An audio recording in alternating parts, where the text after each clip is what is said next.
లోకి వెళదాం. ఓం స్థాపకాయ చ ధర్మస్య సర్వధర్మస్వరూపిణే అవతార వరిష్టాయ రామకృష్ణాయ తే నమః. ఓం నమః శ్రీయతిరాజాయ వివేకానంద సూరయే సచ్చిత్ సుఖస్వరూపాయ స్వామినే తాపహారిణే స్వామినే తాపహారిణే. యోగ సాధన కోసం సిద్ధపడిన సాధకులకి, పూజించేందుకు సిద్ధంగా ఉన్న బోధకులకి ఆశీర్వాదాలు నన్ను. ఈరోజు మనం ఈ యోగ విషయం గురించి తెలుసుకునే ప్రయాణం మొదలు పెట్టేదానికి ముందు నిన్నటి రోజు మనం ఒక విశేషాన్ని అనుసరిస్తాం. అదేమిటది?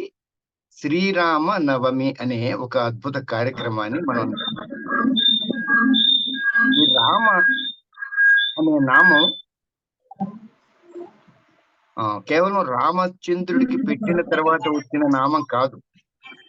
రామ శబ్దం ఆది నుంచి వేదాల్లో ఉంది.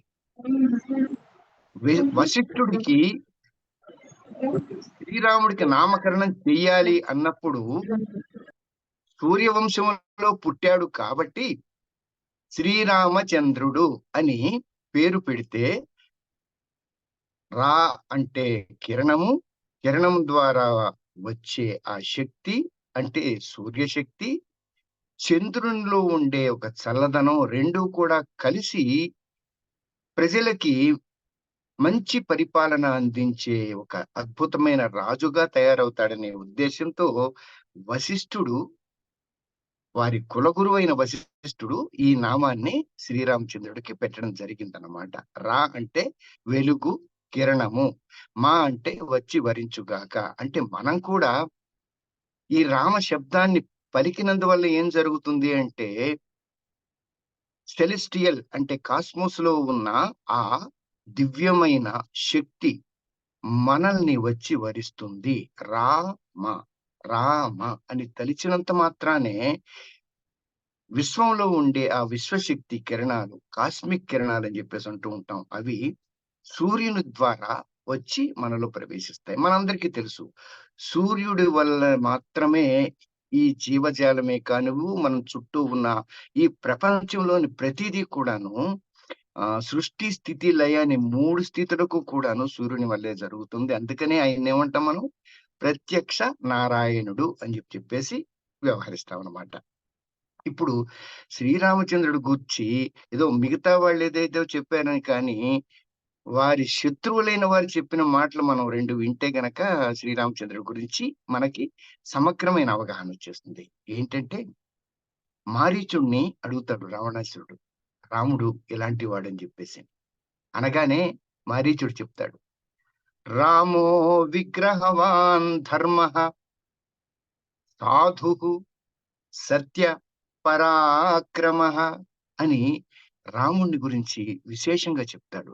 అలాగే ముక్కు చెవులు కోసివేయబడిన శూర్పణఖ రావణాసురుడి దగ్గరికి వెళ్ళి ఎవరు నిన్నిలా చేశారు అని అడిగినప్పుడు ఆ వర్ణన ఎంత అద్భుతంగా వర్ణిస్తుందంటే,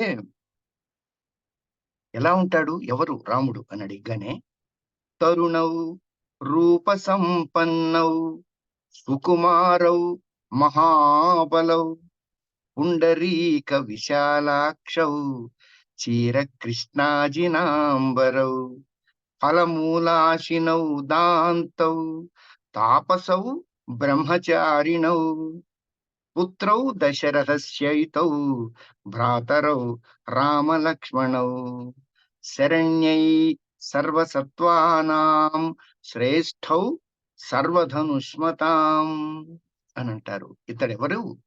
రక్షకులని హంతారో రాక్షస కులాన్ని అంతం చేయడానికి ఆవిర్భవించిన వాడు.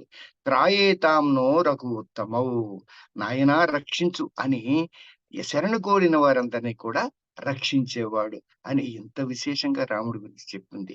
అటువంటి శ్రీరామచంద్రుడు జన్మించిన జన్మదినం నిన్న. మనందరం కూడా శ్రీరామ నవమి చాలా ఘనంగా నిర్వహించుకున్నాం. ఆ శక్తి శ్రీరామచంద్రుని అనుగ్రహం మనందరికీ మీద కూడాను ప్రసరించాలని, శ్రీరామరాజ్యం మళ్ళీ ఈ భారతదేశంలో విలసిల్లాలని చెప్పేసి మనస్ఫూర్తిగా కోరుకుంటూ, మనం ఈరోజు కార్యక్రమంలోకి వెళదాం. యూనిట్ 2 మనం చూస్తూ ఉన్నాం. ఈ యూనిట్ 2లో నిన్నటి వరకు ఏం చేసుకున్నాం? పరిచయం చేసుకున్నాం.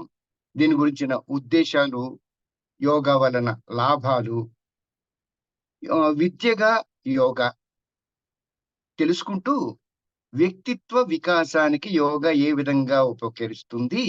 అది ఎన్ని స్తరాలలో ఉంటుంది? భౌతిక స్తరం, మానసిక స్తరం, భావోద్వేగ స్తరం, వైజ్ఞానిక స్తరం, ఆధ్యాత్మిక స్తరం. ఈ ఈ రంగాలలో, ఈ స్తరాలలో ఈ యోగా నేర్చుకున్నందువల్ల మన వ్యక్తిత్వం ఏ విధంగా వికసిస్తుంది అన్న విషయాలు నిన్నటి మొన్నటి తరగతిలో మనం తెలుసుకున్నాం. ఇప్పుడు ఈ రోజు తరగతిలో మనం తెలుసుకునేది ఏమిటంటే, యోగ గ్రంథాలలో ఉదహరించబడిన లాభాలు. అంటే యోగా చేసినందువల్ల ఎటువంటి లాభాలు ఉన్నాయి అని మనకి స్టాండర్డ్ అంటే ప్రమాణంగా ఉన్న యోగ గ్రంథాలు ఉన్నాయి గదా! ఏంటవి? పతంజలి యోగ సూత్రాలు, తర్వాత హఠయోగ ప్రదీపిక. ఈ రెండిట్లో మనకి యోగా చేసినందువల్ల లభించే ప్రయోజనాలన్నీ కూడా ఉదహరించబడ్డాయి.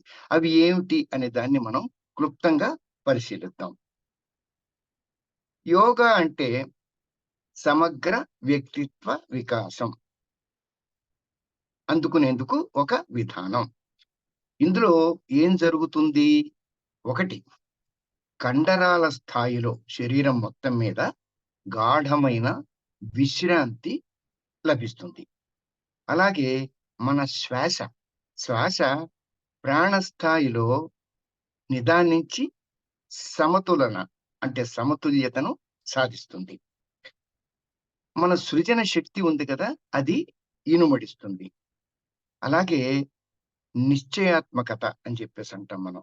హ్మ్. ఆహ్, నొ ఏ సందేహము లేని తనం అన్నమాట. ఇది ఏర్పడుతుంది. శి సృజన శక్తి ఇనుమడిస్తుంది. నిశ్చయాత్మక దృఢత్వం ఏర్పడుతుంది. అలాగే మన ఆలోచన శక్తి చాలా చురుకైన ఆలోచన.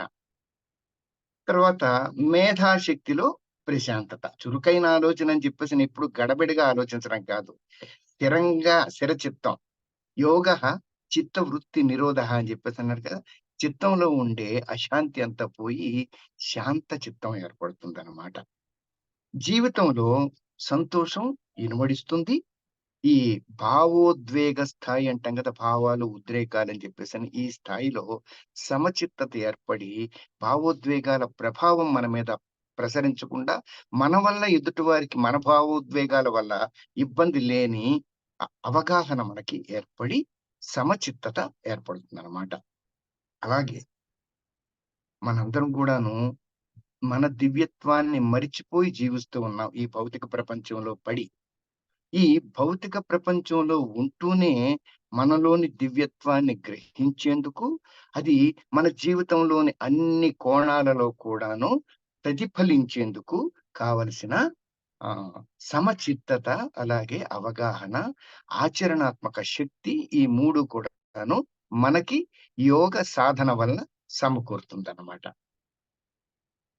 ఇప్పుడు యోగా అంటే కేవలం ఏదో మనలో నిజంగా ఉన్న మన వ్యక్తిత్వం తెలుసుకోవడం, తర్వాత శరీరం, మనసు, ఆలోచన, బుద్ధి, భావోద్వేగాలపై అదుపు తెచ్చుకోవడం ఇవన్నీ అనుకున్నాం. కానీ ఇది మాత్రమే కాదు. అది మనలో నిద్రాణంగా ఉన్న ఆంతరిక శక్తులన్నిటిని కూడా వెలికి తెచ్చి ఆచరణ పర్యంతానికి తీసుకువచ్చే మంచి విధానము.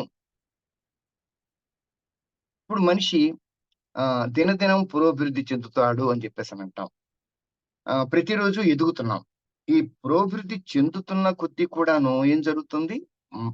మనల్ని మనం మెరుగుపరుచుకోవడానికి, మనల్ని మనం ఉన్నతిపరుచుకోవడానికి ఆ! కావాల్సిన ఉత్సాహం కూడా యోగ సాధన వల్ల మనకి సమకూరుతుందనమాట. ఈ క్రమంలో మనం మన చుట్టూ ఉన్న ప్రకృతిలో వ్యక్తం అవుతున్న మార్పుల్ని అర్థం చేసుకోవడం, నేర్చుకోవడం జరుగుతుంది. అలాగే అంతరంగంలో ఎదుగుతూ ఉంటాము. ఆ ఎదిగిన విషయాన్ని మనం బాహ్యంలో ప్రవర్తనలో ప్రవర్తిస్తూ దాన్ని ప్రకటిస్తూ కూడా ఉంటామనమాట. మనలో సుప్తంగా ఉన్న దివ్యత్వం మన ప్రవర్తనలో వ్యక్తం కావడం మొదలవుతుంది.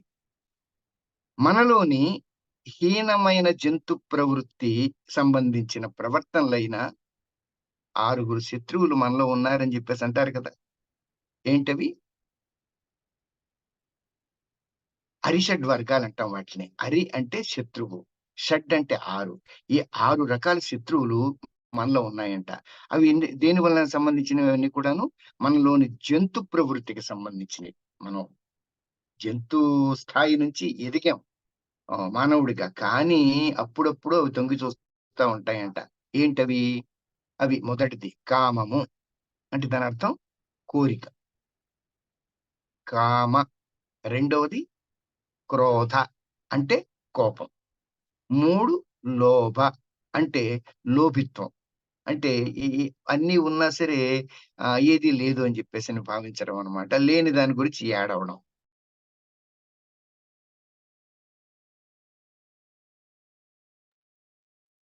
ప్రతిదాన్ని కావాలనుకోవడం.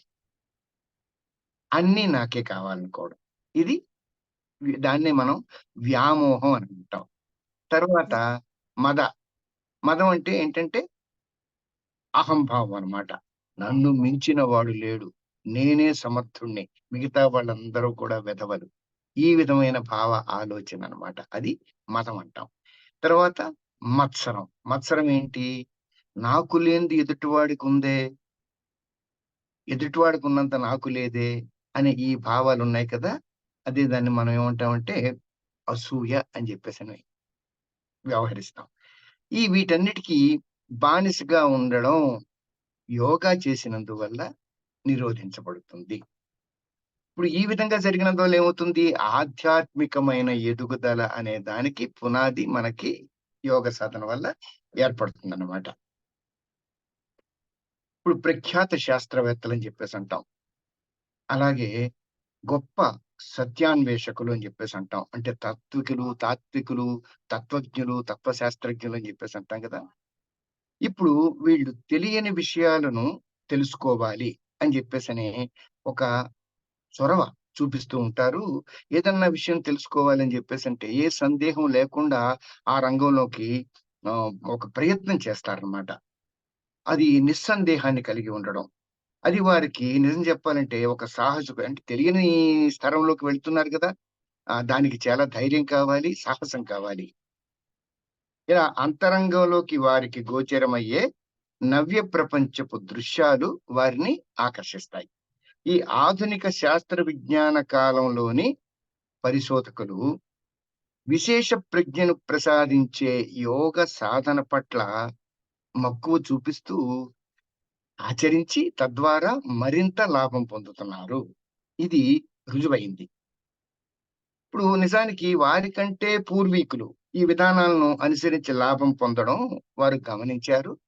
గమనించి దానిని వారు ఆపాదించుకొని వారిలోని ఆధ్యాత్మిక స్థరాలను విప్పార్చుకోగలుగుతున్నారు. అంటే నిజానికి అందరిలో ఆధ్యాత్మిక స్థరం ఉంటుంది.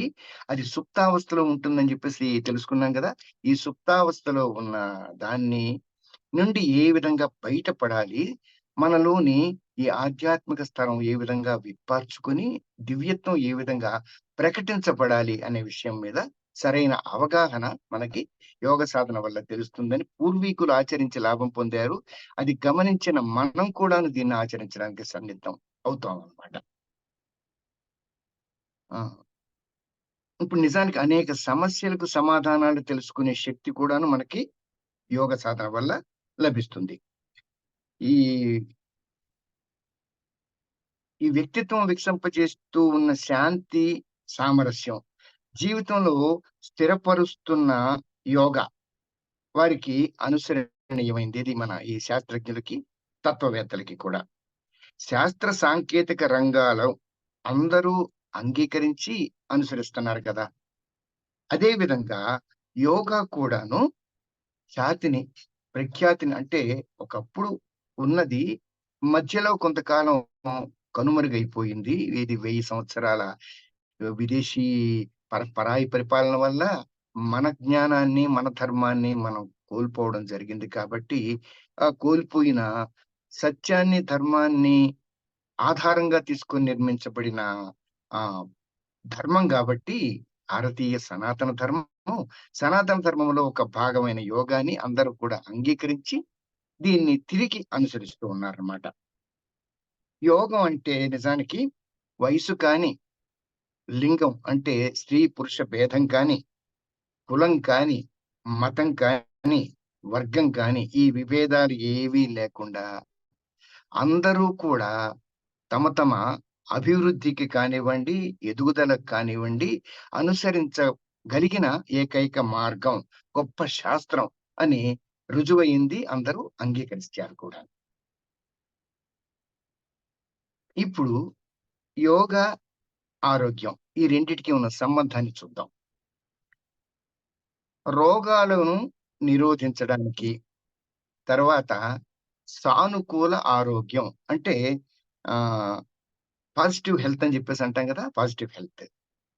ఆనందం, సంతోషం, నీతిపరమైన జీవనం, ఆర్థిక సౌలభ్యం, స్వతంత్రతను కోల్పోకుండానే వేటికి ఈ రాజీ పడకుండా అందరికీ అందించగలిగేది యోగా. ఇది దీని గురించిన నిర్వచనం అన్నమాట. ప్రపంచ ఆరోగ్య సంస్థ అనేది ఒకటుంది కదా మనకి. డబ్ల్యూహెచ్ఓ అని జెప్పేసి అంటూ ఉంటాం. World health organisation. వీళ్ళు ఆరోగ్యానికి నిర్వచనాన్ని ఇచ్చారు. అంటే మనం యోగ ప్రధానంగా వేరే ఆరోగ్య నిర్వచనం ఉంటుంది. కానీ సాధారణంగా ప్రపంచంలో అందరూ తెలుసుకున్న అందరికీ తెలియజేసిన విషయం ప్రపంచ ఆరోగ్య సంస్థ ఏమిటంటే ఆరోగ్యం అంటే సంపూర్ణంగా మానసిక స్థరంలో, శారీరక స్థరంలో, సాంఘిక స్థరంలో, ఆధ్యాత్మిక స్థరంలో క్షేమంగా ఉండడం. వెల్‌నెస్ అని జెప్పేసి అంటాం. క్షేమంగా ఉండడం అన్నమాట. అంటే కేవలం ఆరోగ్యం అని జెప్పేసంటే ఏ జబ్బు లేకుండా ఉండడం కానీ, అంగవైకల్యం లేకుండా ఉండడం కానీ మాత్రమే కాదు. ఈ ఈ 4, 5 స్తరాల్లో కూడాను మనిషి క్షేమంగా ఉండడం అని వాళ్ళు నిర్వచించారు. దీన్ని స్వాస్థ్యము అని జెప్పేసి మనం సంస్కృతంలో చెప్తా ఉంటాం. స్వాస్థ్యము, శాంతి, తృప్తి, సౌకర్యంగా ఉండడమే స్వాస్థ్యము అని సంస్కృతంలో చెప్పబడింది. అదే ఆరోగ్యం అని దానర్థం. యోగ విజ్ఞాన పరంగా మనం శరీరం అంటే ఏమిటి అని తెలియజేయబడింది. మనం ఉదాహరణకి తైత్రీయ ఉపనిషత్తులో ఏ విధంగా శరీరం గురించి చెప్పబడిందనే దాన్ని చూద్దాం. మానవ శరీరం అనేది 5 కోశాలుగా విభజించబడి ఉంది అని పంచకోశ జాగరణ అనే విషయంలో మనం 5 కోశాల గురించిన పరిచయం జరుగుతుంది కదా! ఆ 5 కోశాల గురించి కూడాను ఇది వివరించబడింది. అసలు దీనికి ముందుగా మానవ శరీరం ఏ విధమైన విధానంలో రూపుదిద్దబడింది అనే దాన్ని ఒక్కసారి చూద్దాం. ఇది 24 విభాగాల సమీకరణ. మానవ శరీరం అనేది 24. ఈ 24 దేనికి సంబంధించినయి? గాయత్రి మంత్రం అంటాం కదా! సృష్టిలోనే విశ్వామిత్రుడి చేత మనకి పరిష్కరించబడి ఇవ్వబడిన గాయత్రి మంత్రం. అది 24 అక్షరాల సముదాయం. ఈ 24 అక్షరం అంటే క్షరము కానిది, నాశం లేనిది. అవన్నీ కూడా బీజ మంత్రాలు. అంటే బీజ స్థాయిలో ఉన్న శక్తి కేంద్రాలన్నమాట. అది శక్తి విత్తనాల కింద భావించొచ్చు మనం. ఈ వీటిని ఆధారంగా తీసుకొనే వాల్మీకి మహర్షి ఆయన రచించడం కాదు. సృష్టిలో ప్రకృతి నిర్దేశం ప్రకారమే రామాయణంలోని కాండలన్నీ కూడాను ఒక్కొక్కటి ఒక్కొక్క 24 విభాగాల కింద రాయబడింది. ఈ 24 కూడాను ఆయా అక్షరంలో తత్, సవితుర్, వరేణ్యం, భర్గో దేవస్య ధీమహి ధియో యోనః ప్రచోదయాత్ అని ఒక్కొక్క అక్షరాన్ని తీసుకొని ఒక్కొక్క సర్గ మొదలవుతుందన్నమాట. 24 సర్గలు ఉంటాయి. ఈ ఈ ఈ సర్గలన్నిటిని కూడాను ఈ విధంగా రూపొందించడానికి ఆయన ప్రయత్నంతో చేయలే. ఎందుకంటే ఆయన విజ్ఞాని కాడు, విద్య నేర్చినవాడు కాడు. అది సహజంగా తన ద్వారా వ్యక్తపరచబడింది. అంటే ప్రకృతి తనతో మమేకమై తన ద్వారా ఈ విద్యని, విజ్ఞానాన్ని ప్రసరింపజేస్తుందన్నమాట. అంటే 24కు ఉండే విశేషం అది. అదే 24 విశేషాల సమీకరణమే మన మానవ శరీరం కూడా. అవేమిటవి? పంచమహాభూతాలు. పృథివ్యాపః తేజో వాయురాకాశః. అంటే పృథ్వీ, జలము, అగ్ని, వాయువు, ఆకాశము. ఈ 5. తరువాత వీటికి అనుగుణంగా పనిచేసే 5 జ్ఞానేంద్రియాలు. చక్షురింద్రియము, శ్రోత్రేంద్రియము, ఘ్రాణేంద్రియము, రసనేంద్రియము, త్వగింద్రియము. ఇవి 5 ఇంద్రియాలు. కానీ ఇంద్రియాలు ఉండి ప్రయోజనం ఏంటి? కళ్ళకు చూసే శక్తి ఉండాలి గదా! ముక్కుకి వాసన తెలుసుకునే శక్తి ఉండాలి గదా! చెవులకు వినే శక్తి ఉండాలి గదా! నాలుకకు మాట్లాడే శక్తి, రుచి చూసే శక్తి ఉండాలి గదా! చర్మానికి స్పర్శ తెలుసుకునే శక్తి ఉండాలి వీటిల్ని ఏమంటామంటే ఆహ్, పంచ తన్మాత్రలు అని జెప్పేసి అంటాం. అంటే ఇంద్రియాలకుండే శక్తులనమాట. ఈ శక్తులు ఇవి 5, 5, 5 3 5లు పంచ తన్మాత్రలు, పంచ జ్ఞానేంద్రియాలు. అలాగే జ్ఞానేంద్రియాలు తెలుసుకున్న విషయాలను ఆచరణ పర్యంతం తీసుకురావడానికి 5 కర్మేంద్రియాలని చెప్పేసంటాం. ఈ కర్మేంద్రియాలేంటంటే కాళ్ళు, చేతులు, మలద్వారము, మూత్రద్వారము, రసనేంద్రియం, నాలుక మాట్లాడేది. సో, ఈ 5 కర్మేంద్రియాలు పనిచేస్తుంటాయి. ఇవి మొత్తం 20 అయినయి. ఇవి బాహ్యేంద్రియాలని చెప్పేసంటాం వీటిలన్నిటిని కూడా. బాహ్యేంద్రియాలు కాకుండా ఈ 20 కాకుండా ఇంకొక 4 దీనికి అవి అంతరేంద్రియాలు అని చెప్పేసంటాం. ఈ అంతరేంద్రియాలేంటంటే మనస్సు అని ప్రాథమికంగా చెప్పబడిన అవి 4 విభాగాలు. మనస్సు, బుద్ధి, చిత్తము, అహంకారము. మనస్సు, బుద్ధి, చిత్తం, అహంకారం. ఈ 4 మొత్తం ఈ 24 విశేషాల సమీకరణమే ఈ మానవ శరీరం అని మనకి అక్కల్ట్ ఎనాటమీ అని చెప్పేసంటాం. అంటే మనకి తెలిసిన ఈ ఎనాటమీ ఇది ఇంగ్లీష్ వారు ఆంగ్ల విద్యలో వచ్చిన ఎనాటమీ కాదు. మానవ శరీర శాస్త్రం కాదు. మానవ శరీర ధర్మ తత్వశాస్త్రం అన్నమాట. అది అక్కల్ట్ ఎనాటమీ అని చెప్పేసంటాం. తద్వారా మనకి ఈ 24 సమీకరణాల గురించి తెలిసింది. ఇవి కాకుండా మానవ శరీరం 5 ఆహ్, పొరలు అని జెప్పేసంటాం. ఒక పొర తర్వాత ఒకటి. అంటే ఒక ఉల్లిపాయ తీసుకుంటే, ఒక పొర తర్వాత ఒక పొర ఏ విధంగా ఉంటుందో, ఆ విధమైన పొరల్లో మానవుని ఆత్మ నిక్షిప్తమై ఉంది అని చెప్పేసంటాం. వాటిల్నే మనం కోశాలుగా ఆహ్, నిర్ధారించి చెప్పామనమాట. ఈ కోశాలు అలాగే 3 శరీరాలని చెప్పేసంటాం. స్థూల శరీరము, సూక్ష్మ శరీరము, కారణ శరీరం అని చెప్పేసని. ఈ 3 శరీరాలు, 5 కోశాలు.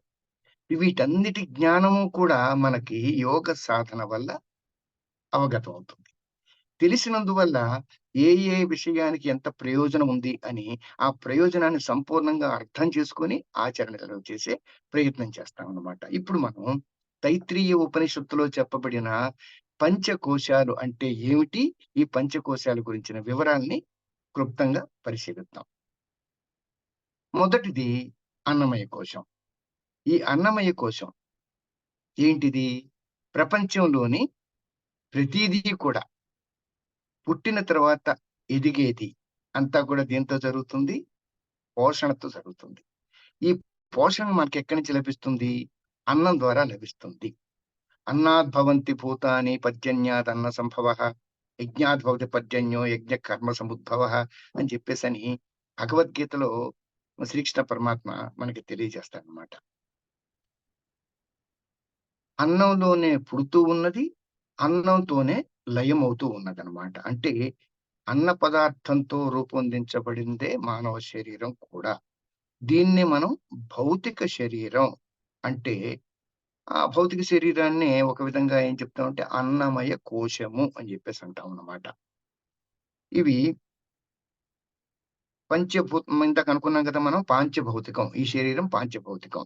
అంటే పంచమహాభూతాలు పృథివీ, నీరు, అగ్ని, గాలి, ఆకాశం అని జెప్పేసనే వీటన్నిటితో పాటు ఈ కోశం అంటే వీటన్నిటిలో ఈ కోశం అన్నం అనే మనం తినే స్థూల భౌతిక పదార్థంతో పోషించబడి నిర్వహించబడుతూ ఉంటుందన్నమాట.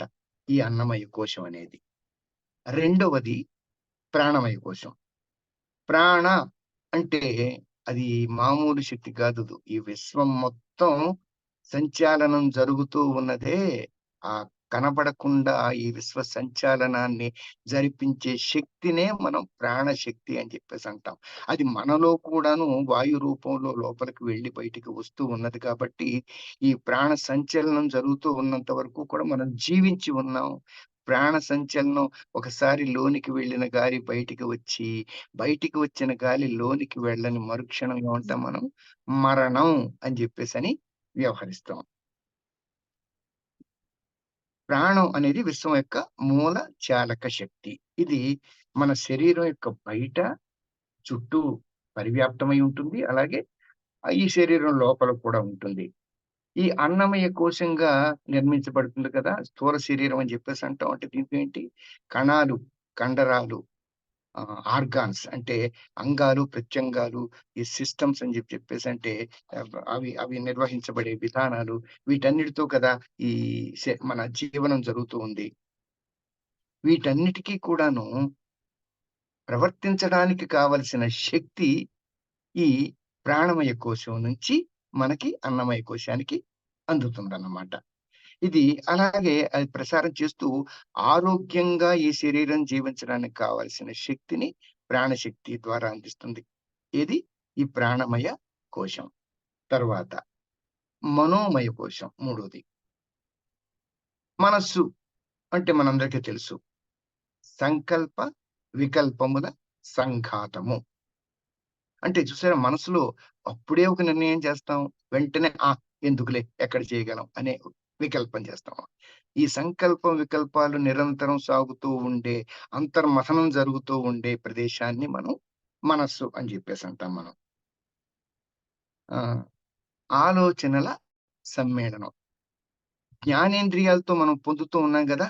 ఇది మన కళ్ళతో చూస్తూ ఉన్నాం, ముక్కుతో వాసనలు తెలుసుకుంటూ ఉన్నాం, చెవుల్లో మంచి శబ్దాలు, చెడు శబ్దాలు వింటూ ఉన్నాం, నాలుకతోను రుచులు రుచి లేనితనాన్ని తెలుసుకుంటూ ఉన్నాం, స్పర్శతో వేడి, చల్ల ఈ విధంగా ఈ జ్ఞానేంద్రియాలతో సంపాదించుకున్న ఈ జ్ఞానమంతా కూడాను జ్ఞాపకాల రూపంలో మనస్సులో నిలువ ఉంటుంది. అంటే అది ఒక నిలువ ఉంచే ఒక ట్రెజర్ బాక్స్ లాంటిదన్నమాట. ఈ ఒక ఉదాహరణ చూస్తే గనక మనం ఒక మంచి అందమైన ఒక ఎర్రటి పుష్పాన్ని చూసాం అని అనుకుందాం. కళ్ళు వెంటనే ఏం చేస్తాయి? ఈ విషయాన్ని మెదడుకి తెలియజేస్తాయి. మనస్సు అనేది మెదడు కాదు. కానీ అది మన శరీరం అంతా ఉంటుంది. ప్రతి కణంలో కూడాను దానికి సంబంధించిన ఇన్ఫర్మేషన్ ఉంటుంది. ఆ! మనసు ఏం చేస్తుంది వెంటనే దానిలో ఉండే ముందుగా ఉన్న ఇన్ఫర్మేషన్ ఉంది కదా! ఆ ఇన్ఫర్మేషన్‌తో పోల్చి చూచి, ఓహో! ఇది ఒక అందమైన ఎర్ర గులాబీ అని గుర్తిస్తుంది. వెంటనే మన చిత్తం అని చెప్పేసి అంటే మనసు, బుద్ధి, చిత్తం, అహంకారం అని చెప్పేసి అన్నాం కదా! మనసంటే మైండ్. ఈ మైండ్ ఏం చేస్తుంది? అది ఎర్ర గులాబీ అందమైన అనే విషయాన్ని గుర్తిస్తుంది. చిత్తం అంటే మన మెమరీ ఉంటుందే అదేం చేస్తుంది? అరే! ఎంతో కాలంగా దీన్ని చూడాలని జెప్పేసని ఎదురు చూస్తున్న విశేషమైన, అందమైన పుష్పం కదా ఇది అన్న విషయాన్ని మనకి గుర్తు చేస్తుంది. అంటే జ్ఞాపకం అన్నమాట. అది ఎంత అందంగా ఉంది. అదంతే నాకెంతో ఇష్టం. అది నాకు కావాలి అనే ఈ భావనలన్నీ కూడాను మన మనసులోనే ఉంటాయి. ఇష్టం, అయిష్టం అనే భావాలు, ప్రేమ, ద్వేషం అనేవి నేను అనే భావ ప్రభావం వలన రూపుదిద్దుకుంటాయి. నేను నాది. నాకిష్టం. ఇది నాది. ఇది నాకు కావాలి. నేను పొందాలి. ఇవన్నమాట. అలాగే ఇది నాకక్కర్లా. అదంటే ద్వేషం. ఇది కూడా ఇక్కడే వస్తుంది. ఇదే మన ఆనందం, దుఃఖం అనే వాటికి మూలాధారం. మనోమయ కోశం. ఈ భావోద్వేగాలు శక్తిని పుంజుకుంటే అవి మనం చేసే పనుల మీద ఆధిపత్యం వహించి ఏది ఒప్పు అనే దాన్ని నిర్దేశించడం. అంటే ఇదే ఒప్పు అనే విషయాన్ని నిర్దేశించడం మొదలెడతాయి. What is right? What is right? అనే విషయాన్ననమాట. ఈ విశ్వ నిర్దేశాలకు వ్యతిరేకంగా వెళ్ళడం. అంటే మన ఇష్టం ప్రకారం వెళ్తున్నాం గదా! విశ్వ నిర్దేశానికి కాకుండా ఒత్తిడి కలుగజేస్తుంది. ఈ ఒత్తిడి మన శరీరంలో ఆధి అనే రూపంలో అసమతుల్యతకు దారితీస్తుందనమాట. ఈ ఆధి అనేది మన శరీరంలో, మన మనసులో మొదలవుతుంది. ఇది ముదిరి మానసిక స్తరంలో పుట్టింది. ముదిరి ప్రాణమయ కోశాన్ని, అన్నమయ కోశానికి వ్యాప్తి చెంది వ్యాధిని ఆది వల్లనే, మనసులో పుట్టిన ఆది వల్ల మనకి శరీరంలో వ్యాధి పుడుతుంది. వ్యాధికి కారణం తెలుసుకున్నాం గదా మనం. ఎక్కడ పుడుతుందో, ఎలా వ్యాప్తి చెందుతుందో. ఇప్పుడు విజ్ఞానమయ కోశం, నాలుగో కోశం. ఇప్పుడు మన ఉనికికి కారణమైన నాలుగవ పొర ఈ కోశం. ఈ కోశంలోని చేతన లేదా ఎరుక అంటే మనల గురించి, మనల్ని ఒక పని చేయడానికి కానీ, పని చేయకూడదని కానీ మార్గదర్శనం చేస్తుంటుంది. మనిషిలో బాగా అభివృద్ధి చెందిన ఈ విజ్ఞానమయ కోశం మనిషికి, జంతువుకి ఉండే వ్యత్యాసాన్ని చూపించింది. విజ్ఞానమయ కోశం వల్లలే ఇది చెయ్యవచ్చు, ఇది చెయ్యకూడదు అనే ఒక తర్కజ్ఞానం బయటపడి మనల్ని జంతు స్థాయి నుండి మానవ స్థాయికి ఎదిగేలా చేస్తుందనమాట. ఈ మనిషి దీన్నే మనం డిస్క్రిమినేషన్ అని జెప్పేసి అంటాం. అంటే విచక్షణ అని జెప్పేసి అంటాం గదా! ఇది మంచి, ఇది చెడు అని తెలుసుకునే ఆ విచక్షణ. హ్మ్. లేదంటే వివక్ష. డిస్క్రిమినేషన్ అంటే వివక్ష అని గూడా.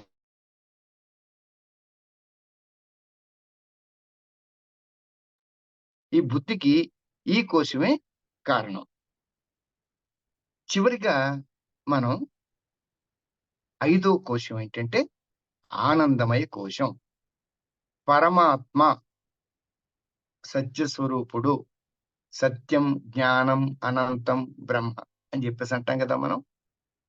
సత్యం పరం ధీమహి అని జెప్పేసి భాగవతంలో మొట్టమొదట పరమాత్మను గురించి వర్ణిస్తూ చెప్తారనమాట. సత్యం పరం ధీమహి. ఈ పరమాత్మ అనే సత్య స్వరూపానికి అసలైన రూపం ఏంటో తెలుసా? ఆనందం. దాన్నే మనం బ్లిస్ అని జెప్పేసని అంటాం ఇంగ్లీష్‌లో. ఇదే నిజానికి విశ్వంలోని పదార్థం అంతా ఆవిర్భవించడానికి మూల కారణం. చూడండి, సృష్టి ఆరంభాన్ని గురించి తైత్తిరీయోపనిషత్తులో ఓ మాట చెప్తాను. తస్మాద్వా యతస్మాదాత్మన్ ఆకాశ సంభూతః ఆకాశాద్వాయుః వాయోరగ్నిః అగ్నేరాపః ఆప్స్యా పృథివీ పృథివ్యా ఓషధయ ఓషధీభ్యో అన్నం అన్నాద్ భూతాని జాయంతి వర్ధంతి అని చెప్పేసని చెప్పబడింది. తస్మాద్వా యతస్మాద్ ఆత్మన్ ఆకాశశ. ఈ ఆత్మలో మొట్టమొదట శూన్యము అంటే ఆనందానికి తొలి స్వరూపం ఏంటంటే శూన్యం అన్నమాట. ఈ శూన్యం అనేది ఏర్పడింది. కానీ శూన్యం అంటే పదార్థం లేమి అని అనుకోకూడదు. అన్‌మానిఫెస్టెడ్ మెటీరియల్ అన్నమాట. ఆకాశం అంటే ఇంకా రూపుదిద్దుకోని పదార్థంతో నిండబడినది. అది తయారయింది. బయటకొచ్చిందని.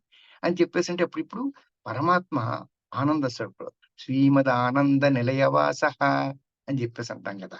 హ్మ్. ఆనందో బ్రహ్మ. బ్రహ్మ అంటే ఎవరు? ఆనందం. కాబట్టి ఈ పరమాత్మ అనే దాని నిజ స్వరూపం ఏంటి? ఆనంద స్వరూపం అన్నమాట. ఈ మన అస్తిత్వంలోని ఈ 5 కోశాల్లో ముఖ్యమైనది ఏ కోశం అంటే ఈ కోశమే. ఇది ఆహ్, ఆనంద కోశం. దాన్నే బ్లిస్ లేయర్ అని కూడా అంటాం మనం. మన మనసులోని అతి సూక్ష్మ స్థరం ఇది. ఇందులో ఏ భావాలకు ప్రమేయం ఉండదు. సంపూర్ణ నిశ్శబ్దం ఉంటుంది. సంపూర్ణ సామర్థ్యం గూడా ఉంటుంది. పరిపూర్ణమైన స్వస్థ స్థితికి ప్రతీక ఈ ఆనందమయ కోశం. చూడండి, నిత్యం ఆనందంగా ఉండి నిత్యానందం, బ్రహ్మానందం అని జెప్పేసి అంటూ ఉంటాం. ఈ నిత్యానందుడు, బ్రహ్మానందులు అనేవారు ఉన్నారు అని జెప్పేసంటే వారికి ఏ రోగము ఉండదు. వారు అస్వస్థతలకు అతీతులై ఉంటారన్నమాట. అస్వస్థతలకు అతీతులు అయిన స్థితి మనకెప్పుడొస్తుందంటే ఆనందమయ కోశం ద్వారా వస్తుంది మనకి. ఆనందమయ కోశం ప్రభావితమై ఉన్న ప్రతి ఒక్కరు కూడాను నిశ్చలానందం, హ్మ్, నిర్మలానందం, పరమానందం, బ్రహ్మానందం అని జెప్పేసి అంటాం గదా! నిత్యానందులనమాట వీళ్ళందరూ కూడా. ఈ కోశం పేరే ఆనందమయ కోశం. ఇప్పుడు స్వస్థత, అస్వస్థత. అసలు అస్వస్థత అంటే ఏంటి? ఈ విషయం తెలుసుకుందాం. స్వస్థత అంటే ఏంటో తెలియాలి కదా! ముందు అస్వస్థత అంటే తెలియాలంటే. మనందరికీ రోగాలు బాగా పరిచయమే. ఆ! అనారోగ్యం బాగా పరిచయమే. సుఖంగా లేకపోవడం కూడా పరిచయమే. సుఖంగా లేకపోవడమే అస్వస్థత. స్వస్థత అంటే స్వస్థితి. అసలు మనం పుట్టినప్పుడట అది మన స్వస్థితి. అమ్మ కడుపు నుంచి రాగానే ఏ జబ్బు సాధారణంగా ఆరోగ్యవంతంగా పుట్టేటట్టయితే పుడతాం మనందరం. ఇంకేదో తల్లికేదన్నా జ అనుకోని అంటువ్యాధి కానీ, లేదంటే అనుకోని వాతావరణ పరిస్థితుల వల్ల గానీ ఏదన్నా ఏర్పడితే తప్పితే సాధారణంగా మనందరం కూడాను 100% ఆరోగ్యంగా పుడతాం. అదే మన స్వస్థితి. నేటివ్ స్టేట్ అని జెప్పేసి అంటామనమాట. ఈ నేటివ్ స్టేట్‌తో మనం వచ్చినప్పుడు స్వస్థత అదనమాట. స్వస్థత. మన స్థితిలో నేటివ్ స్టేట్‌లో స్థితంగా ఉండడం. అస్వస్థత అంటే దానికి వ్యతిరేకం. అలా లేకుండా ఏదో ఇబ్బందుందనమాట. ఆ ఇబ్బందినే మనం అస్వస్థత అని చెప్పేసంటాం. ఆనందమయ కోశం ప్రభావం వలన మనిషి సంపూర్ణమైన ఆరోగ్యం, అన్ని విధాల శరీర అంగాలలో మంచి సామరస్యం ఉండి పరిపూర్ణ స్వస్థ స్థితిలో ఉంటాడు అని మనకి అర్థమైంది, తెలుసుకున్నాం. విజ్ఞానమయ కోశ ప్రభావం మనం అన్నీ సవ్యంగా ఆలోచించేలా, ప్రవర్తించేలా చేస్తుంది. ఎందుకంటే ఇది చేస్తే మంచిది, ఇది చేస్తే మంచిది కాదు అన్న విషయం ఎక్కడ దేని ద్వారా తెలిసిందో మనకి విజ్ఞానమయ కోశం ద్వారా తెలిసింది కాబట్టి, అది మనల్ని స్వస్థులుగా ఉంచేందుకు కావాల్సిన రంగాన్ని సిద్ధం చేస్తుందనమాట. మనోమయ కోశంలోనే మొదలయ్యే అసమతుల్యతలన్నీ మొదలవుతాయి. ఆ మనోమయ కోశంలోనే మొదలయ్యే అస్వస్థతలన్నీ ఆది అనే రూపంలో మొదలవుతుందని అనుకున్నాం గదా! అని మనకి ఈ యోగ సాహిత్యం అంతా కూడా తెలియజేస్తూ ఉంది.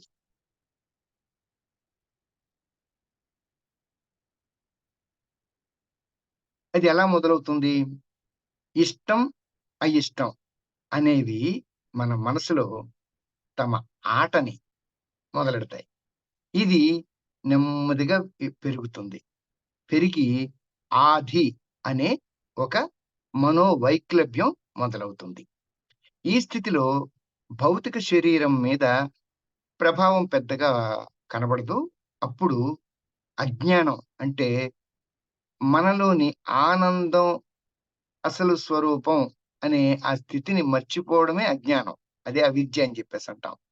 ఈ అవిద్య పెరిగి పోషక విలువలు లేని ఆహారం అధికంగా తినడం, మసాలాలు, కృత్రిమ రుచి కలిగించే పదార్థాలతో చేసిన ఆహారాలు, వంటకాలు తినడం, అనారోగ్యం కలిగించే వాతావరణంలో, పరిసరాల్లో నివసించడం, అపరిశుభ్రత, సమయం, అసమయం, సమయాసమయాలు పాటించని ప్రవర్తన. అంటే అయితే అతి నిద్రపోవడం, కూడని సమయాల్లో నిద్రపోవడం, లేదంటే అస్సలు నిద్రపోకుండా ఉండడం. ఇలాంటివన్నీ కూడాను సమయాసమయాలు పాటించని ప్రవర్తన. అలాగే దుర్మార్గులతో సావాసాలు. దుష్టక్రియల్లో పాల్గొనటానికి ముఖ్య కారణం ఏంటంటే, మన నీ స్నేహితుడి గురించి చెప్పు, నీ గురించి చెప్తామని జెప్పేసంటారే, మన స్నేహితుడు ఎటువంటి వాడై ఉండాలి అని చెప్పేసంటే, వాడు దుర్మార్గుడై ఉంటే వాడితో సహవాసం చేసినందువల్ల నువ్వు కూడా దుర్మార్గుడివే అవుతావు. నువ్వు పాటించే మార్గం మంచిది కాదు. అలాగే అందువల్ల ఏమవుతుంది మనకి, వాళ్ళతో ఉన్నందువల్ల వాళ్ళ ఆలోచనలాగానే దుర్మార్గపు పనులు చేయడం, క్రూరమైన ఆలోచనలు చేయడం, మాటలు, చేతలతో ఇతరులను గాయపరచడం ఇవన్నీ కూడాను విస్తరిస్తాయి.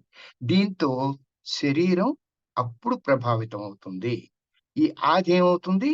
వ్యాధి కింద పరిణమిస్తుంది. వ్యాధి యొక్క ద్వితీయ పరిణామం అంటే ఆది అనేదేమో ప్రాథమికంగా మానసికమైన దాంట్లో స్థలంలో మొదలవుతాయి. ఆది ఏమో ప్రాథమిక రూపపు వ్యాధులు. ఇవి ఇందులో 2 రకాలుంటాయని జెప్పేసంటారు. ఏంటంటే, సామాన్య వ్యాధులు అంటే ఆర్డినరీ వ్యాధులు. సార వ్యాధులు అంటే ఎసెన్షియల్ వ్యాధులని జెప్పేసంటారు. సామాన్యం అంటే జనరల్‌గా వచ్చేవి. అంటే సామాన్యంగా సంభవించే వ్యాధులు మొదటి రకం. అంటే ఏదో మన జలుబు చేసి వాతావరణంలో మార్పుల వల్ల జలుబు చేయడం, జ్వరం రావడం ఇలాంటివన్నీ సామాన్యం. అలా కాకుండా సార అంటే ఆహ్, మొ సార అంటే ఏంటంటే ఏదో ఒక కారణం ఉండాలన్నమాట. ఒక సారం అని చెప్పేసి అంటాం కదా మనం. సారం అంటే పండుంటే పండులో సారం ఉంటుంది. అలాగా దీనికి ఒక కారణం ఉంటూ ఉంటుందన్నమాట. వ్యాధి సంబంధించిందంటే. ఈ మొదటిదేంటంటే ప్రపంచంలో మన వ్యవహారం వల్ల సంభవిస్తాయి. ఇది మన సామాన్య వ్యాధులన్నీ కూడా. వీటిని మనం ఒక విధంగా ఏమంటాం సైకోసోమాటిక్ వ్యాధులు, సైకోసోమాటిక్ డిసీజెస్ అని చెప్పేసి అంటాం. మానసిక వ్యాధులు. ఈ యోగ సాధన వల్ల ఏం జరుగుతుంది? మన శరీరం సంపూర్ణమైన విశ్రాంతి దశను పొందుతుంది. సుఖ నిద్రను మనకు అందిస్తుంది. ఇక నిజమే. ఆరోగ్యానికి ముఖ్య కారణం ఏంటంటే నిద్ర, అనిద్ర ఆహ్, అసమయ సమయాల్లో నిద్రపోవడం. నిద్ర అనేది ప్రధానమైన పాత్ర వహిస్తుంది మన ఆరోగ్యానికి. యోగ వలన మనకి సుఖ నిద్ర, సమయానికి నిద్ర లభిస్తుంది. అలాగే శారీరకంగా చూస్తే మన శరీరంలో జీర్ణక్రియ చక్కగా మెరుగవుతుంది. అలా ప్రశాంతమైన చిత్తం, ప్రశాంతమైన శరీరం ఉన్నందువల్ల రక్త ప్రసరణ సజావుగా అంటే హై బ్లడ్ ప్రెషరు, లో బ్లడ్ ప్రెషర్ లాంటివి లేకుండా రక్తం సమాన ఒత్తిడితో, పీడనంతో ప్రవహించడం మొదలెడుతుందనమాట. సాధకుడిని భౌతికంగా, మానసికంగా స్వతంత్రాన్ని ప్రసాదించి మనలోని అంతర్దృష్టి పెరిగి మనలో ఉండే సృజనాత్మక శక్తి ఇనుమడిస్తుంది. యోగా వలన ఏం జరుగుతుందంటే శరీరంలో ప్రక్రియలు, అంగ ప్రత్యంగాలు, మనసు, ఆత్మ వీటి మధ్య మంచి సంయమనం, చక్కటి సమతుల్యత పెరిగి చక్కటి వాతావరణం, ఆరోగ్యకరమైన స్వస్థ కార్య స్వస్థ పరిస్థితి మన శరీరంలో ఏర్పడుతుందనమాట. యోగ వలన చికిత్సకు లొంగని వ్యాధులు, కొరుకుడు పడిన అనేక అస్వస్థతలు నివారణ అయినట్లుగా మనకి గతంలో యోగ సాధకుల వలన ఈ రుజువులు చాలా ఉన్నాయి మనకి. చికిత్సా శక్తి అనేది యోగ సాధన వల్ల వచ్చే ఒక అదనపు ఫలితం. అది ఒక్కొక్కసారి యాదృచ్ఛికం గూడా. అంటే అది చేసినందువల్ల తనకు తనుగా ప్రతిఫలించవచ్చు, ప్రకటించబడవచ్చు మన శరీరంలో. నిజానికి యోగా అంటే ఇది భౌతికంగా జరిగే ఒక లాభమే అయినా, మనం దీన్ని ఆశించి కాదు గదా! మనం యోగ సాధన చేస్తున్నది. అది ఒక ఎడిషనల్ లాభం అన్నమాట. అంటే ఇది చేసినందువల్ల అది కూడా మనం పొందవచ్చు.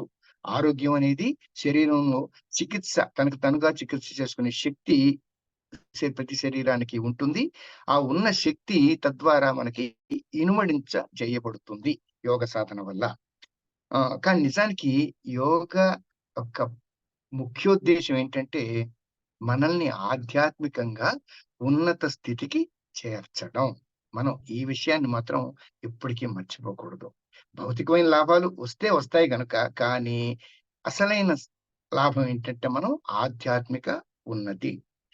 అదే స్పిరిచ్యువల్ వెల్ బీయింగ్ అని చెప్పేసి అంటాం మనం. ఇప్పుడు దీనికి ఒక మార్గం కావాలి గదా! యోగ మార్గం. యోగ మార్గం అంటే ఏంటి? యోగం నియమితంగా ఒక పద్ధతి ప్రకారం సాధన చేస్తూ సాగే వారికి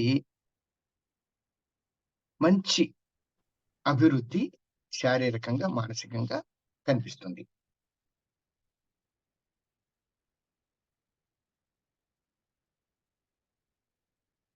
ఈ లాభం గురించి మనకి ఉపనిషత్తుల్లో చక్కగా విశదీకరించబడింది. శ్వేతాశ్వతరోపనిషత్తు అనే ఒక ఉపనిషత్తుంది. ఇందులో యోగ చేసినందువల్ల శరీరానికి ఏ విధమైన లాభం లభిస్తుంది అన్న విషయానికి ఈ విధంగా వివరించబడిందనమాట. లఘుత్వం, ఆరోగ్యం, అలోలుపత్వం, వర్ణప్రసాదః, స్వరసౌష్ఠవం చ, గంధః శుభో మూత్ర పరీషమల్పః, యోగ ప్రవృత్తి ప్రథమం వదంతి. అంటే అర్థం ఏంటంటే, యోగ సాధకుల్లో ప్రప్రథమంగా శరీరం తేలిగ్గా అయిపోతుంది. అప్పటి వరకు కూడా బరువుగా నడవడం ఇబ్బందిగా, శరీరం అబ్బా! కదల్చలేకపోతున్నాము అన్న శరీరాలున్న వాళ్ళు చక్కగా శరీరం తేలిక అయ్యి, మనం కదలిక చాలా తేలికవుతుందనమాట. ఆరోగ్యం అంతకుముందు ఏదో అస్వస్థతగా ఉన్నది అన్న ఫీలింగ్ ఉంటుంది గదా! అది పోయి ఆరోగ్యంగా ఉన్నాను అనే ఒక భావన బలపడుతుంది. దాహ నివృత్తి పొందిన మనస్సు. అంటే అది కావాలి, ఇది కావాలి అనే తపన పడుతూ ఉంటుంది కదా మనస్సు. దాన్నే దాహ నివృత్తి అంటామనమాట. ఆ మనస్సు పడే దాహం నుంచి మనస్సు తృప్తి చెంది స్థి నిశ్చలత్వానికొస్తుంది. శరీర వర్ణములు స్వచ్ఛత. అంటే శరీరం మనం ఆహ్, సాధారణంగా చూడండి, ఆహ్, ప్రకాశవంతమైన తేజస్సుతో కూడిన వర్ణము అని జెప్పేసి అంటాం. యోగుల గురించి నిర్వచించినప్పుడు, యోగుల గురించి చెప్తున్నప్పుడు, అబ్బా! వారి దగ్గరికి వెళ్ళగానే వారి దగ్గర దివ్యమైన తేజస్సు కనిపించింది నాకని చెప్పేసని. అదెక్కడ ప్రకాశించబడుతుంది? చర్మం ద్వారా ప్రకాశించబడుతుందనమాట. ఆ దివ్యమైనత. ఆ తేజస్సుని ఈ చర్మం సంతరించుకుంటుందట. వర్ణంలో స్వచ్ఛత. చక్కని కంఠస్వరం. అంటే ఇప్పుడు వారు మాట్లాడుతూ ఉంటే ఒక స్వచ్ఛత, ఒక స్పష్టత ఉంటుంది. వారు చెప్పే విషయం ఎదుటివారికి చక్కగా అర్థమయ్యే స్వర స్థాయిలో ఉంటుందనమాట. అలాగే చర్మం. సాధారణంగా మనందరికీ తెలిసిందే. స్నానం చేయకపోతే ఏ విధమైన దుర్వాసన మన దగ్గర నుంచి వస్తుందో, లేదు చెమట వాసనొస్తుంది. కానీ యోగ చేసినందువల్ల ఇలాంటి వాసనలు కూడా నిరోధించబడతాయి. శరీరం, చర్మం ఒకలాంటి సహజమైన సుగంధాన్ని సంతరించుకుంటుంది. మలమూత్ర విసర్జనలో అతి అనేది లేకుండా, అల్పం అనేది లేకుండా, అంటే అటు మలబద్ధం ఉండదు, అలాగని విరోచనాలు, భేదులు ఉండవు. అలాగే అతిమూత్రం ఉండదు. ఇవన్నీ కూడాను చక్కగా ఎంత అవసరంగా విసర్జించబడాలో అంత లోపల పేరుకున్న ఆ విష పదార్థాలు, లేదా టాక్సిక్ మెటీరియల్స్ అని జెప్పేసి అంటాం కదా! ఇవన్నీ కూడాను చక్కటి పరిమాణంలో విసర్జించబడతాయన్నమాట. ఈ పరిమితమైన స్థితి ప్రదర్శించబడుతుంది అని శ్వేతాశ్వతరోపనిషత్తులో అది చెప్పబడింది. అలాగే హఠయోగ ప్రదీపిక అని మనకి మరొక యోగా టెక్స్ట్ ఉంది కదా! ఇందులో కూడా దాదాపుగా ఇదే మాదిరి వివరణ ఉంటుందది.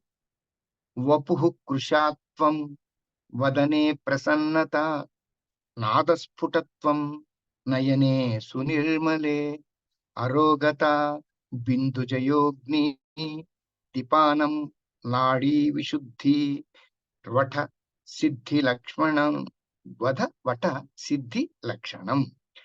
వపుః కృశాత్వం అంటే శరీరం చక్కగా సన్నబడుతుంది. ముఖం ప్రసన్నంగా కాంతిని సంతరించుకుంటుంది. కంఠం శ్ చక్కటి మధుర దివ్య శబ్దాలను వెలువరిస్తుంది. కళ్ళు కాంతితో మిలమిల మెరుస్తుంటాయి. శరీరం ఆరోగ్యవంతం అవుతుంది. కామవాంఛ, కామ కలాపాలు చక్కటి నిగ్రహంతో కూడి ఉంటాయి. ఆకలి ఇనుమడిస్తుంది. అంటే మన శరీరంలోని నాడులు శుభ్రపడ్డాయి అని, హఠయోగం వలన పొందిన లాభం ఇది అని మనకి హఠయోగ ప్రదీపక తెలియజేస్తూ ఉంది. ఇక యోగం కార్యసిద్ధి అంటే కార్యనిర్వహణ చేసే వాళ్ళలో సహజంగా వారికి కొన్ని ఉద్రిక్తలు ఉంటాయి. అంటే ఎగ్జిక్యూటివ్ టెన్షన్స్ అని చెప్పేసి అంటాం మనం. ఆధునిక యుగంలో ఇది సమయాన్ని గురించే కానివ్వు, తర్వాత అదే మన లక్ష్యాన్ని గురించే కానివ్వు, ఇవి సాధించాలి, ఇవి సాధించాలి అనే ఒక ఒత్తిళ్ళు, లక్ష్యాన్ని సాధించడానికి కావాల్సిన ఒత్తిళ్ళ వల్ల ఏమంటామంటే ఎగ్జిక్యూటివ్ టెన్షన్స్ అని చెప్పేసి అంటాం. అంటే కార్యనిర్వహణలో ఏర్పడే ఉద్రిక్తతలు. వీటిని ఎదుర్కొనడానికి యోగం ఏ విధంగా ఉపకరిస్తుంది అనే దాన్ని ఇప్పుడు మనం కొంచెం పరిశీలిద్దాం. యోగా అంటే ఎరుకతో నిర్వహించే ఒక నిర్దిష్ట విధానము. It's a conscious process. మన ఎరుకతో నిర్వహిస్తూ ఉంటాం. అందువలన మానసిక స్థరంలోనూ, భావాత్మిక స్థరంలోనూ చక్కని ప్రశాంతత, ఆలోచన మరియు క్రియ ఈ రెండిట్లో చక్కని సమన్వయం అనేవి సాధ్యపడతాయి. ఈ ఆధునిక పోటీ ప్రపంచంలో పరిశ్రమలు, వ్యాపారాలు, అర్థవ్యవస్థ, బ్యాంకులు, మేనేజ్మెంట్, సమాచారం, వాణిజ్యం, కార్యనిర్వహణ ఈ వీటన్నిటిలో కావాల్సిన సామర్థ్యం, కాలం, సాంకేతికత, లక్ష్యాలు అనేవి ఎన్నటికీ అంతం కాని, అంతులేని ఉరుకు పరుగులుతో కూడిన ఒక పందెం వంటిది. ఇది ఆధునిక యుగంలోని ఎగ్జిక్యూటివ్ గురించి ఈ విషయాలు. ఈ పరుగు పందెం వల్ల ఏమవుతుంది మనకి? మనసులో ఒత్తిడి, ఉద్రిక్తతలు పెరుగుతాయి. సరికదా అందుకోలేకపోతున్నామే అని అసంతృప్తి బయలుదేరుతుంది. ఎక్కడైతే మనం అపజయానికి గురయ్యామో, నిరాశ మొదలు ఇంక మనం గెలుపు పొందలేం అని ఒక నిరాశకు గురవుతాం.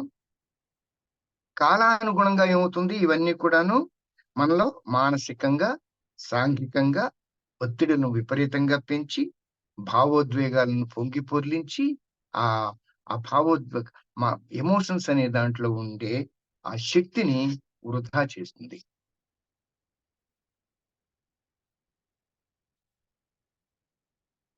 జరుగుతున్న ప్రతిరోజు ఈ ఒత్తిడి, ఆందోళన పెరిగిపోతూనే ఉంటాయి.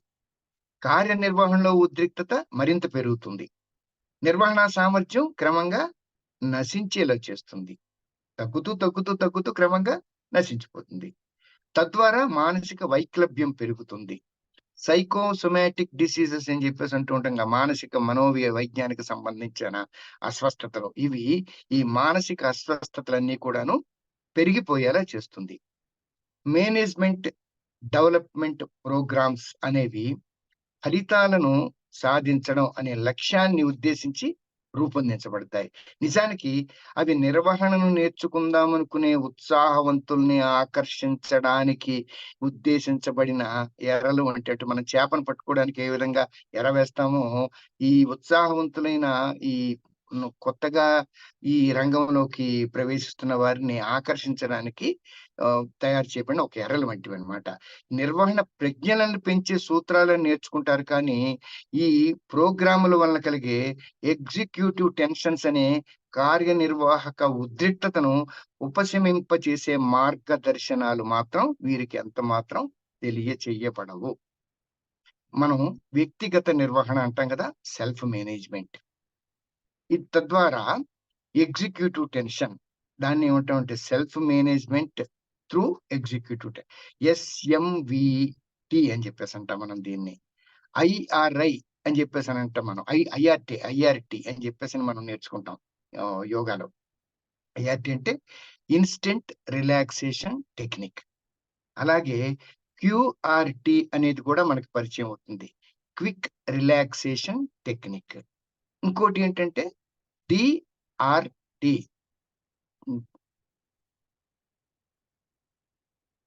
Instant relaxation technique, quick relaxation technique, deep relaxation technique. Sorry. Exactly. Deep relaxation technique. అంటే ఇప్పుడు ఈ 3 రిలాక్సేషన్ టెక్నిక్‌లో డీప్ రిలాక్సేషన్ టెక్నిక్ అనేది సంపూర్ణంగా శరీరం విశ్రాంతి పొందడం అనే దాన్ని ఇప్పుడు మీరు సాధన చేసినప్పుడు ఈ విషయాల గురించి పరిచయం చేయబడినప్పుడు మీకు ఈ సాధన కూడా చేయించబడుతుంది. అప్పుడు డీప్ రిలాక్సేషన్ స్థితికి వెళ్ళినప్పుడు శరీరంలోని ప్రతి కణము కూడాను చక్కగా రిలాక్సేషన్ అవుతాయి. ఆ అనుభవం వస్తుందనమాట. ఆ అనుభవం ఈ ఎగ్జిక్యూటివ్‌లకి చెప్పబడదు. కానీ యోగా చేసినందువల్ల వారికి ఈ విజ్ఞానం కూడా ఇవ్వబడుతుంది. అప్పుడు వారి జీవితంలో ఉన్నతత్వాన్ని, ఉత్తమత్వాన్ని వీళ్ళు పొందగలుగుతారనమాట. ఈ ఎస్ఎంఈటీ అని చెప్పేసి ఉంది కదా! సెల్ఫ్ మేనేజ్‌మెంట్ ఎగ్జిక్యూటివ్ టెన్షన్స్ అనేవి ఎగ్జిక్యూటివ్‌లో హైపర్ టెన్షన్ తగ్గించడానికి ఉద్దేశించబడి రూపొందించబడ్డది. కానీ ఎస్‌వ్యాసాలో జరిగిన పరిశోధనలు మన మనం ఏదైతే యూనివర్సిటీలో మనం ఈ కోర్సు హాజరవుతున్నామో, ఈ ఎస్‌వ్యాస అనే బెంగుళూరులో ఉన్న హ్మ్, ప్రెమిసెస్‌లో జరిగిన పరిశోధనలో సైక్లిక్ మెడిటేషన్ ఇది కూడా మనం చేస్తాం. మన సాధనలో ఇది కూడా ఒక భాగం. ఈ సైక్లిక్ మెడిటేషన్ సీఎం ద్వారా జ్ఞాపక శక్తి పెంచడంలో ఉపకరించిందని, ఆందోళన స్థాయిని తగ్గించిందని తేలింది. అంతేకాకుండా వృత్తిపరమైన ఒత్తిడులను తగ్గించడంలోనూ ఉపకారి అని తేలింది. పగటిపూట చేసిన సీఎం సాధన రాత్రిపూట మనకి నిద్రపోతున్నప్పుడు నిద్రాభంగం అంటే ఎన్నో సార్లు మెలుకువ రావడం జరుగుతుంది కదా!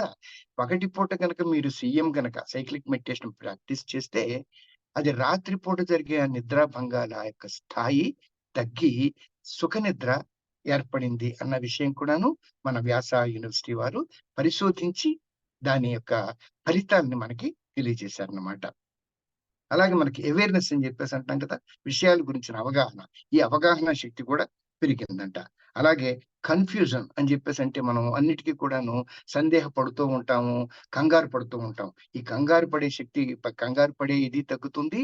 మనిషి నిలకడ, నిదానము, ఆలోచనలో స్థిమితత్వము ఈ శక్తులన్నీ కూడాను మనకి వీటి వల్ల గణనీయంగా పెరిగాయి అని మన పరిశోధనలు తెలియజేశాయన్నమాట.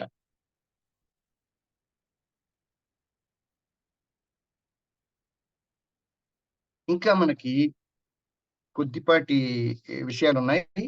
అవేంటంటే ఆహ్, యోగా తీసుకోవాల్సిన జాగ్రత్తలు, అలాగే యోగ ద్వారా ఏర్పడే సంఘం అంటే జీవనం ద్వారా ఏర్పడే సంఘం, తర్వాత సారాంశం అనే 3 ఉన్నాయి. చూస్తే కాసేపట్లో ఈరోజు ఈ యూనిట్ కంప్లీట్ చేయొచ్చు. చేద్దామా?